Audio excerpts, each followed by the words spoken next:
নমস্কাৰ মৰমৰ ছাত্ৰ ছাত্ৰীসকল আজি মই তোমালোকৰ কাৰণে ক্লাছ 7ৰ ৰেইনবো 2 বুকখনৰ লেচন 2 ডিছকাছ কৰিবলৈ আগবাঢ়িছোঁ। লেচন 2টো হ'ল এ মেমৰেবল ছেমিষ্টাৰ ব্ৰেক, মানে এটা স্মৰণীয় ছেমিষ্টাৰ ব্ৰেক। ছেমিষ্টাৰ ব্ৰেক মানে আমি কি বুজিম যে স্মৰণীয় কৰিব বিচাৰিছে সেই সামনাসিক বিৰতি, যে কলেজ আৰু ইউনিভাৰ্চিটিত যেতিয়া ছমাহৰ মূৰত পৰীক্ষা হয় আৰু পৰীক্ষা হৈ জিৰণি পায় আৰু বিৰতি পায়, সেই ছেমিষ্টাৰ বুলি কয় সেই ছমাহটোক। সেই ছেমিষ্টাৰৰ পিছৰ যোনটো ব্ৰেক জিৰণি, সেই জিৰণিৰ কথাই কৈছে, আৰু সেই জিৰণিটো হেনো স্মৰণীয়, এই মেমৰেবল ছেমিষ্টাৰ ব্ৰেক বুলি কৈছে। ঠিক আছে, চেপ্টাৰটোৰ নাম সেইটো। ইয়াতেনো কেনেকৈ মেমৰেবল হ'ল, কিয়নো স্মৰণীয় হ'ল, তাক আমি পঢ়িবলৈ পাম। লুক এট দ্য পিকচাৰ্ছ বিলো। এতিয়া তলত কিছুমান তোমালোকক পিকচাৰ দিয়া আছে। প্ৰথম ছবিখনত কি দিছে? টি গাৰ্ডেনৰ ছবি দিছে, চাহ বাগিচা। ইয়াতে ৰাইনো বা গড়ৰ ছবি দিছে। তাৰ পিছৰ ছবিখনত আছে ৰংঘৰ, তাৰপিছত আছে কামাখ্যা মন্দিৰ, আৰু এই সকলোবোৰ ক'ত আছে বাৰু তোমালোকে নিশ্চয় জানা, আমাৰ অসমতে নহয় জানো। তাৰপিছত চৰাইদেউ, হয়নে? তাৰপিছত ব্ৰহ্মপুত্ৰত ফেৰী চলি থকা দৃশ্য দিছে, হয়তো আমি মাজুলী বুলি ভাবিব পাৰিম। মাজুলী, শিৱসাগৰ, চৰাইদেউ, গুৱাহাটী, কাজিৰঙা, এনেধৰণে আমাৰ অসমৰে ভিতৰৰ কিছুমান তোমালোকক ইয়াত ছবি দেখুৱাইছে। এতিয়া লেটছ টক বুলি কৈছে, আহা কথা পাতোঁ। 1 নম্বৰত কি কৈছে? Name the state this pictures R from. কৈছে যে এই ছবিখিনি যে আছে থকা ষ্টেটখনৰ নামটোনো কি? আমি নিশ্চয় ইতিমধ্যে গম পাইছোঁ যে আছাম, অসম। আমি সকলোৱে জানো এইবোৰ আমাৰ অসমৰে ছবি। ঠিক আছে, তাৰপিছত নাম্বাৰ 2ত কি কৈছে? Are you familiar with any of the places shown in the picture, name them. যে তুমি এই ছবিখিনিৰ সৈতে ফেমিলিয়াৰ হয়নে? তুমি চিনাকি হয়নে? তুমি চিনি পোৱানে? তুমি পৰিচিতনে? হয়, আমি সকলোৱে পৰিচিত। আমি হয়তো বহু সংখ্যকে আমি সেইখন জিলাৰে আমি প্ৰতিনিধিত্ব কৰি আছোঁ। ঠিক আছে, name a few dance of the state. আৰু সেই ৰাজ্যখনৰ কিছুমান নৃত্যৰ নাম লিখিব দিছে। আমাৰ এই ৰাজ্যখনত বিভিন্ন ধৰণৰ নৃত্য আছে। বিহু ডান্স আছে, বাগুৰুম্বা, ঝুমুৰ ডান্স আছে। ঠিক তেনেধৰণে প্ৰত্যেকটো বহু জাতি জনগোষ্ঠীৰ সকলোৰে নিজৰ নিজৰ নৃত্য আছে। ঠিক আছে, এতিয়া আমাক কৈছে তাৰপিছত, in this lesson we will be reading about দিয়া এণ্ড শ্ৰুতিছ ভিজিট টু আছাম। এই লেচনটোত বা এই পাঠটোত আমি দিয়া আৰু শ্ৰুতিৰ অসম ভ্ৰমণৰ কথা পঢ়িম। Do you think they will be visiting this places as well as some other places of Assam? If yes, name of some other places. যদি তুমি ভাবিছা যে তেওঁলোকে ইয়াৰ বাহিৰে আৰু বেলেগ জেগা ভ্ৰমণ কৰিব, তেনেহ'লে অসমৰনো আৰু এনেকুৱা কি জেগা ভ্ৰমণ কৰিব? ঠিক আছে, আমাৰ ছবিখনত নথকা অসমৰ আৰু এনেকুৱা কি জেগা আছে ভ্ৰমণ কৰিবলগীয়া, তোমালোকক লিখিব দিছে। ঠিক আছে, এতিয়া আমি তাৰ পিছলৈ আগবাঢ়িছোঁ। ইয়াতে আমাৰ চেপ্টাৰটো আৰম্ভ হৈছে। ৰিড বুলি কৈছে, আমাক পঢ়িবলৈ দিছে। আহাচোন আমি পঢ়ি চাওঁ কিনো আছে। শ্ৰুতি এণ্ড দিয়া both are students of Indian Institute of Technology, Delhi. Have been friends since they first met. Shruti is from Guwahati, but Dia, who is from Kerala, had never been to the Northeast. She had always wanted to visit the Northeast with its greenery and monumental places. কৈছে শ্ৰুতি আৰু দিয়া কি হৈছে? Student, আৰু তেওঁলোক ক'ৰ student বুলি কৈছে? Indian institute of technology, IIT দিল্লীৰ ছাত্ৰী। আৰু শ্ৰুতি ক'ৰ পৰা? ফ্ৰম গুৱাহাটী, মানে অসমৰ পৰা। বাট দিয়া হ'ল কেৰেলাৰ পৰা। দিয়া আহিছে কেৰেলাৰ পৰা, আৰু দুয়োগৰাকীয়ে পঢ়ি আছে দেলহিত। ঠিক আছে, আৰু কি কৈছে? শ্ৰুতিয়ে কেৰেলাৰ পৰা আহিছে, কিন্তু তেওঁ উত্তৰ পূবলৈ কেতিয়াও যোৱা নাছিলে বুলি কৈছে। আৰু সেউজীয়া কীৰ্তিচিহ্নময় ঠাইৰে সৈতে উত্তৰ পূব ভ্ৰমণ কৰিবলৈ তাইৰ সদায় ইচ্ছা আছিলে। সেই কথাটোৱে এই পেৰেগ্ৰাফটোত বুজোৱা হৈছে। ঠিক আছে, আমি ইয়াৰ পিছৰ পেৰেগ্ৰাফটোলৈ যাওঁ আহা। I want to see Assam with you, Dia told Shruti before the semester break. Semester break দিয়াৰ আগতেই দিয়াই শ্ৰুতিক কৈ থৈছিলে যে তোমাৰ জেগালৈ বা তোমাৰ ঠাইলৈ, অসমলৈ কিন্তু মই এইবাৰ যাম, সেই বুলি কৈছিলে। আৰু ডেট ইভিনিং শ্ৰুতি কল হাৰ মাদাৰ। সেইদিনাখন আবেলিয়ে শ্ৰুতিয়ে তাৰ মাকক কৈছিলে, মা, ডু ইউ ৰিমেম্বাৰ দিয়া? She wishes to visit Assam during semester break. She wants to explore the state. She is most welcome. Will make her feel at home, replied her mother. আৰু সেইদিনা সন্ধিয়া শ্ৰুতিয়ে মাকক ফোন কৰি কৈছিলে যে, মা, দিয়াৰ কথা মনত আছেনে? ছেমিষ্টাৰ বিৰতিৰ সময়ত দিয়া অসমলৈ যোৱাৰ কথা কৈছে। অসমখন চাব, অসমখন অন্বেষণ কৰিব বিচাৰে বুলি কৈছে, মানে অসমখন ভ্ৰমণ কৰিব বিচাৰে। তাইক মানে আদৰণি জনাম বুলি মাকে কৈছে, আৰু কৈছে যে we feel at home, make her feel at home. Her mother reply, Shruti's mother reply, শ্ৰুতিৰ মাকে ৰিপ্লাই দি ক'লে যে তাইক আমি স্বাগতম জনাইছোঁ, আৰু আমাক এখন ঘৰৰ দৰেই, আমি তাইক নিজৰ ছোৱালীৰ দৰেই আমি তাইক নিজৰ ঘৰৰ লেখীয়া এখন অনুভৱ কৰিবলৈ দিম, সেই বুলি কৈছে। ঠিক আছে, তাৰপিছত কি কৈছে, living behind the Brahmaputra, glittering in the distance, their flight landed in Guwahati. It was a warm May afternoon. The sky was slightly cloudy.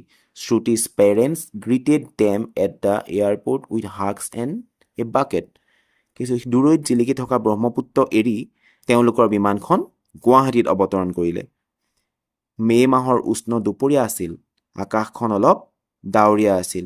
শ্ৰুতিৰ মাক দেউতাকে বিমানবন্দৰত গৈ দিয়াক আলিংগন কৰিলে, হাক কৰিলে বুলি কৈছে, আৰু তেওঁক সম্ভাষণ জনালে। ঠিক আছে, মানে দিয়াক সম্ভাষণ জনাবলৈ মাক দেউতাক বিমানবন্দৰলৈকে গৈ পালেগৈ। তাৰপিছত কি কৈছে, after a quick lunch and rest they visited the famous Kamakhya temple. There was struck by calmness of the checkered hilltop. Later in the evening, they took river cruise on the Brahmaputra and enjoyed the sunset, the golden sky, soft breeze, and live folk music made a perfect introduction of Guwahati. ঠিক আছে, এইখিনিয়ে কি বুজাইছে যে খৰধৰকৈ দুপৰীয়া আহাৰ আৰু জিৰণি লৈ তেওঁলোকে বিখ্যাত কামাখ্যা মন্দিৰ পৰিদৰ্শন কৰিলে। ঠিক আছে, প্ৰথমতে কামাখ্যা মন্দিৰ পৰিদৰ্শন কৰিলে বুলি কৈছে। There was struck by the calmness of the checkered hilltop বুলি কৈছে, যে পবিত্ৰ পাহাৰৰ শিখৰত শান্তি দেখি মানে শান্তিয়ে মানে দিয়াক খুন্দা মাৰি ধৰিলে, সেইটোকে কৈছে যে। আৰু লেটাৰ ইভিনিং, আৰু তাৰ পিছৰ সন্ধিয়াত কি কৰিলে, ব্ৰহ্মপুত্ৰৰ নদী ক্ৰুজলৈ য'ত গৈ সূৰ্য অস্ত যোৱাৰ আনন্দ ল'লে। সোণালী আকাশ, কোমল বতাহ আৰু সজীৱ লোকসংগীতে গুৱাহাটীৰ এক নিখুঁত পৰিচয় দিলে। ঠিক আছে, ইয়াৰ পিছত আমি তাৰ পিছৰ পেৰেগ্ৰাফটোলৈ গৈছোঁ। তাৰপিছত কৈছে, this does not feel like a real city, দিয়া উছফাৰ্ড, it feel like a dream. মানে কৈছে যে এইখন এখন প্ৰকৃত চহৰ যেনেই নালাগে। দিয়াই ফুচফুচাই ক'লে যে it feels like a dream, এইটো এটা সপোন যেন লাগে দেখোন, মানে সপোনৰ নিচিনা, মানে এখন চহৰ নহয়, মানে এখন সপোনত যেনেকৈ এখন চহৰ দেখে ঠিক তেনেধৰণৰ। তাৰপিছত কি কৈছে চাওঁ আহা, যে আৰ্লি নেক্সট মৰ্ণিং দিয়া ড্ৰ'ভ টু কাজিৰঙা নেশ্যনেল পাৰ্ক। দিয়া পিছৰ দিনাখন ৰাতিপুৱাই ক'লে আহিলে কাজিৰঙা নেশ্যনেল পাৰ্কলৈ আহিলে। ইট ৱাজ থ্ৰিলিং এক্সপিৰিয়েঞ্চ ৱাটছিং landscape gliding from the city to the countryside and to wild green forest. কি কৈছে, যে পিছদিনা ৰাতিপুৱা যে কাজিৰঙালৈ আহিলে, ইট ইজ থ্ৰিলিং বুলি কৈছে, ঠিক আছে, ৰোমাঞ্চকৰ হৈছে, আৰু ৰোমাঞ্চকৰ এক্সপিৰিয়েঞ্চ এটা গোট খাইছে। ৱাটছিং লেণ্ডস্কেপ গ্লাইডিং, মানে অৰণ্যলৈ গ্লাইডিং কৰা আৰু প্ৰাকৃতিক দৃশ্যটো চাই তেওঁ মানে ৰোমাঞ্চকৰ হৈ গৈছিলে। ঠিক আছে, কাউণ্ট্ৰিৰ পৰা যেতিয়া এখন চহৰৰ পৰা গাঁৱলৈ গ্ৰীণ জেগালৈ আহিছে, তাই মানে মনটো ৰোমাঞ্চিত হৈ গৈছে। ঠিক আছে, they checked into a cozy homely lodge near the park and headed out for a jeep safari. The tall green grass showed as they spotted rhinos, wild boars, swamp deer, and even a herd of wild elephant. কি কৈছে, যে পাৰ্কৰ ওচৰত এটা আৰামদায়ক ঘৰুৱা লজত check in কৰি jeep চাফাৰীলৈ ওলাই গ'ল। গড়, বনৰীয়া গাহৰি, জলাশয়ৰ হৰিণ, আনকি বনৰীয়া হাতীৰ জাক এটাও দেখা পাই ওখ হাতী ঘাঁহবোৰ দোল খাই উঠিল। ঠিক আছে, ইয়াৰ পিছত কি কৈছে, যে in the evening they enjoyed a Jhumur dance performed by a local troupe of their lodge. They enjoyed evening tea with ethnic snack and they ended with their planning for next day.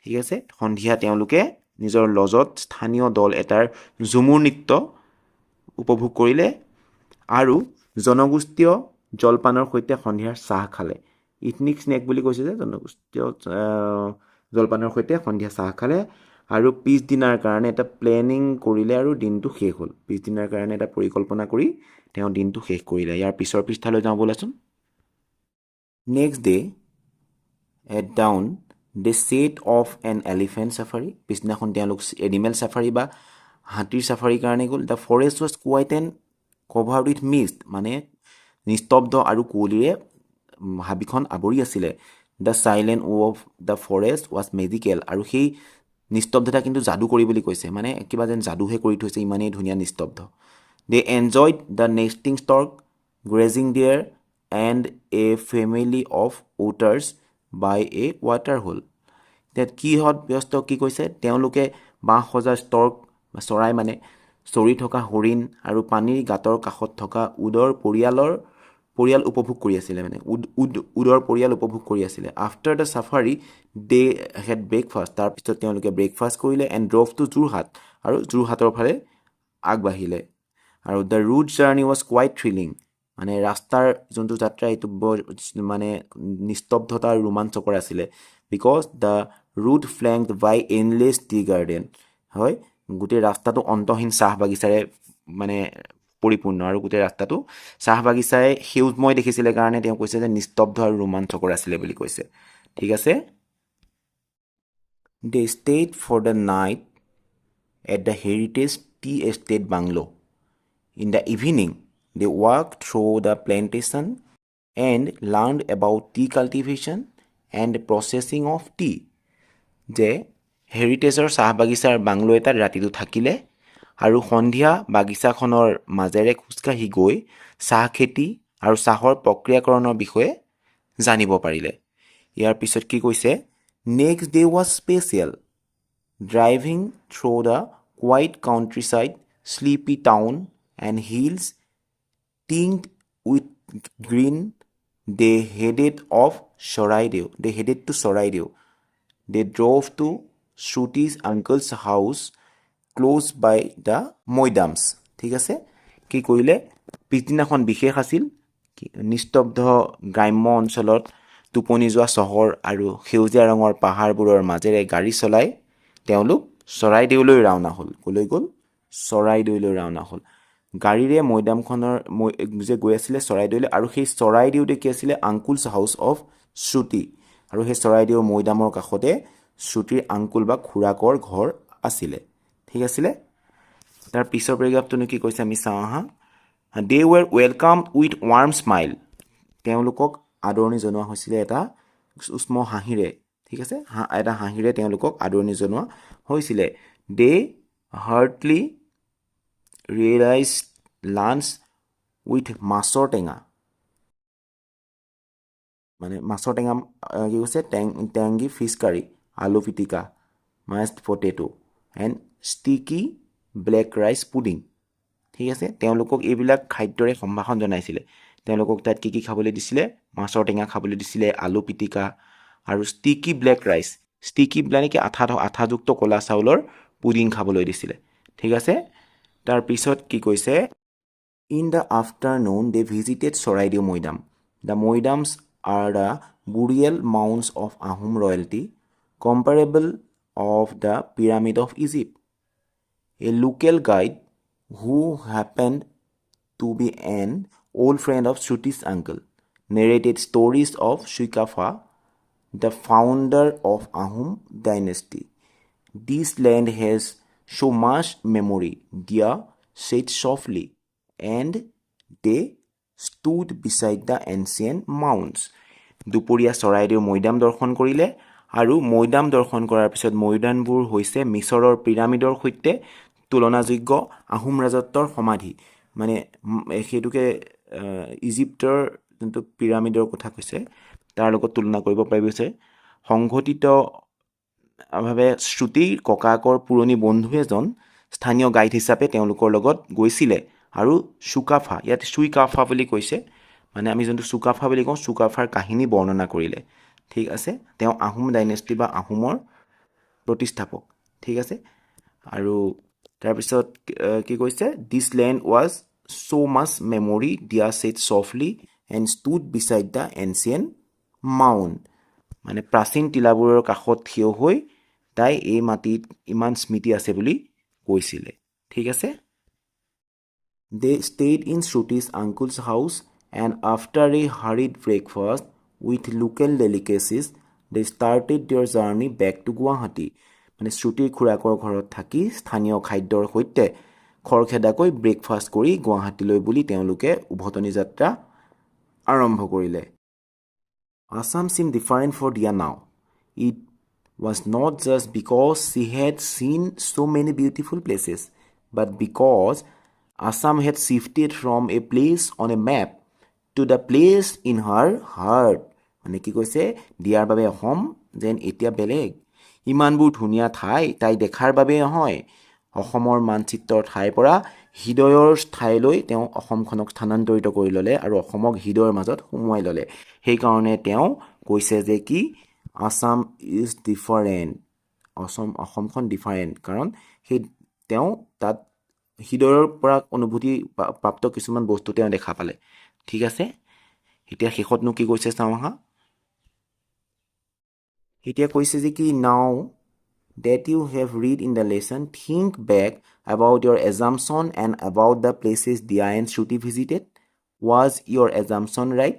মানে তোমাক যে এটা ধাৰণা কৰিব দিয়া হৈছিলে তোমালোকক সেই ধাৰণা মতে তুমি যিটো ধাৰণা কৰিছিলা যে এনেকুৱা হ'ব পাৰে বুলি সেই তুমি ভবামতেই কাহিনীটো হৈছেনে সেইটো কথা সুধিছে এতিয়া এই কাহিনীটো বা এই কথাখিনিৰ পৰা আমি অসমৰ বিভিন্ন ঠাইৰ কথা গম পালোঁ ঠিক আছে আৰু এতিয়া ইয়াৰ পিছত আমি এই পাঠটোৰ প্ৰশ্নোত্তৰ আগবঢ়াম লেচন 2 এ মেমৰেবল ছেমিষ্টাৰ ব্ৰেকৰ বুজনি তোমালোকলৈ ইমানতে সামৰণি মাৰিছোঁ কিবা যদি জানিবলগীয়া থাকে কমেণ্ট যোগে জনাবা আৰু ইয়াৰ পিছৰ ভিডিঅ'ত আমি প্ৰশ্নোত্তৰ দিবলৈ চেষ্টা কৰিম ধন্যবাদ